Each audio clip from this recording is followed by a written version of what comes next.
implication spectrums of global warming. The joys of the splendor and beauty of the world as we know, nevertheless, for its eminence of nature and beauty. My passion has always resided amidst nature, knowing that all life is ever so meaningful and worthy throughout the existences of the world. By experiencing deforestation and the building of factories and buildings where life had once been striving and nurtured, I want to show the beauty that is already present in our world to all. Sadly, some take nature for granted. The sustenance of this beauty is up to us, humanity, to save not only the environment, but of the wondrous plants and animals at the stake of the dangers that affect us all, global warming. This topic is ever so meaningful to me to save all the beautiful lives in this wondrous world. The propinquity of the development of industrialization is of no help due to the toxicity it discharges, giving off subsequent unnatural aerosols and carbon exudations that pollute. Natural aerosols caused by nature are fog, dust, and geyser steam, which are of no harm. But with such rapidity of development of industrialization are powering plants with nuclear reactions, carbon emissions, or petrol. These exudations that are released harness the air, converting it to the warm toxicity that lies in the space around us. At first, I began to think that global warming was solely based on the influx of carbon dioxide from industrialization.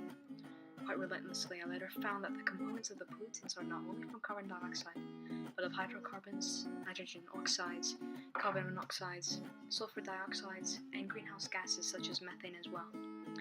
These gases bind to the natural aerosols, later turning the fog into smog and sleet into haze. With the release of these harmful substances into the air, it causes a very unstable amount of warming to the Earth, as I said above, global warming. I traveled through western Texas, leading to New Mexico and then Colorado, in which I investigated the temperatures during this trip. What I observed was consequential. Temperatures are higher in Texas due to many factories and uses of many energy sources that pollute. 101 degrees Fahrenheit in Amarillo, Texas, compared to 91 degrees in Santa Fe, New Mexico, is an abrupt difference. Massive heat waves have risen since 2016, the most hottest year recorded by the National Oceanic and Atmospheric Administration (NOAA) and by National Aeronautics and Space Administration (NASA). Scientists have estimated a rise of about 2 degrees Fahrenheit throughout a period of 30 years to today. It may not sound harmful, but in reality it can cause more damage than expected. The ocean absorbs most of the heat that it has surmounts it. The concurrences of the water levels beginning to increase because of this. Because of the amount of carbon dioxide causing the warm, not all plants and trees can retain this carbon, leaving the carbon dioxide to leach into the ocean. With the amount of warmth in the air, the ocean begins to ripple and disturb stable waters, even causing tropical storms due to the collision of the warmth to the cold front upon this cause. Tsunamis and hurricanes are usually processed by the collision of warm and cold fronts.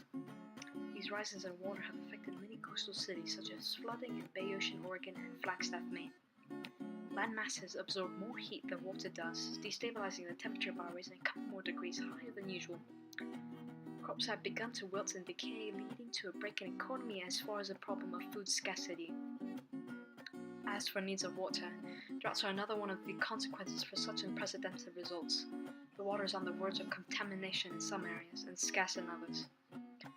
Not only do droughts affect humanity, but the plants and animals as well.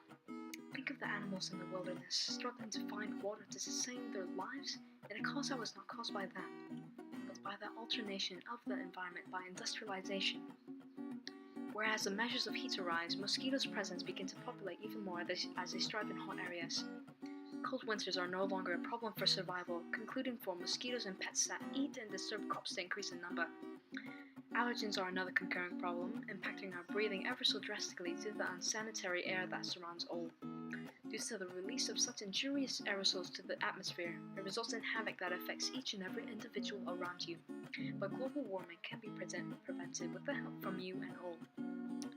United, all these categories of consequences can be prevented from further damage. Our contribution to the world is of ardent importance. Every action counts and is cherished. A very known option that is said is to recycle.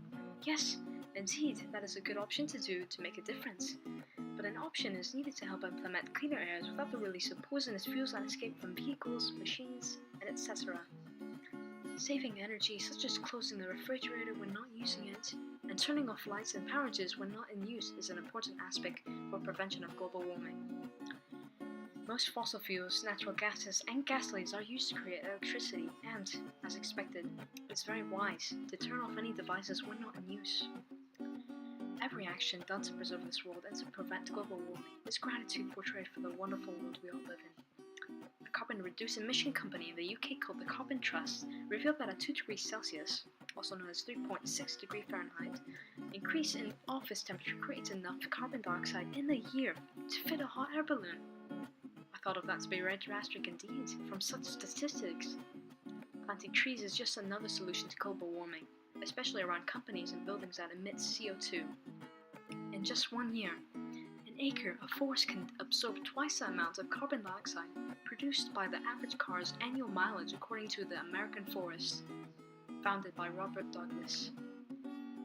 Imagine if all the carbon dioxide that can be retained by trees. Using this knowledge of global warming, I hope to make a contribution to prevent global warming by finding alternatives for the pollutants that can be caused, such as in vehicles, but in using eco-friendly energy sources such as sun rays, mechanical energy and movement for power, and so on. Remember of all the instances you have taken to view nature and keep those memories alive by preserving nature. Take into consideration all of the beautiful lives in the world and help prevent global warming. Thank you.